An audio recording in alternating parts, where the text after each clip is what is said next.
Okay, let's wrap it up by putting this week's headlines in perspective. Bud and Ross are still with us, and Berna Dean Steptoe, our political producer, joins us as well. Good to see you. Good to see All eyes you. were on suburban Pittsburgh, a Trump stronghold. The Republican narrowly lost that seat, and so kind of trying to figure out what that is going to mean in Texas, if anything. Ross, what do you think?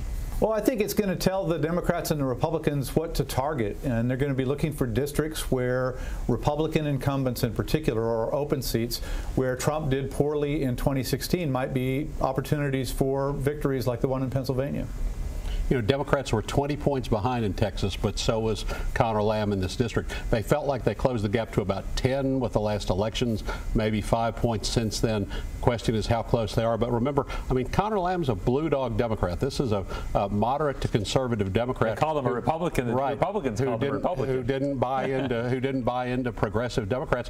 You know, would a Democrat like that be able to harness all the party emotion? I'm wondering. We're going to talk about Andrew White in a minute, but Berna Dean, go ahead. And also in this particular race, the GOP kept to the old way of winning in terms of saying anti-Pelosi instead of actually talking to the voters. But I don't think that trend will continue in Texas per se in reference to statewide. But we're seeing some trends in the local election. Well, let's talk about the statewide election, or at least the runoff for between Lupe Valdez and Andrew White. We were talking earlier, Berna Dean, about the idea of having a debate. Like, White seems more interested in it than Lupe, who's been sort of hands off a little bit with the media, right? Yes, and I don't see how she would benefit with the debate, because White is asking for a debate because he actually needs it.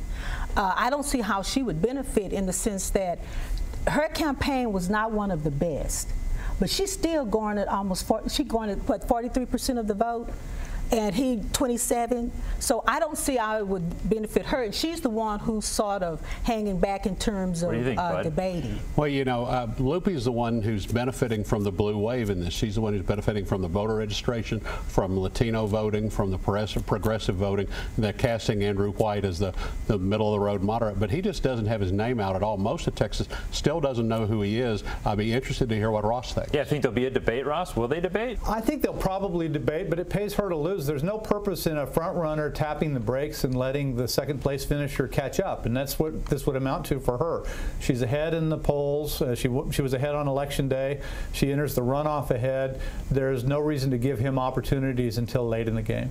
So we heard last issue. We heard this week that perhaps Governor Abbott didn't really want a bathroom bill on his desk, but can you explain how we know that? Well, I mean, that's just what Byron Cook says, that the governor's chief of staff told him he didn't want the bathroom bill. I think he was referring to the Senate bathroom bill.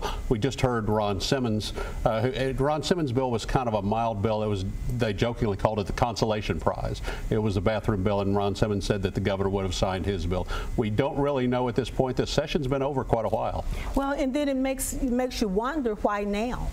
Why Cook would bring that out now, although during the session we did hear chatter that the leadership, Abbott, didn't necessarily want that bathroom. Last word goes to Ross.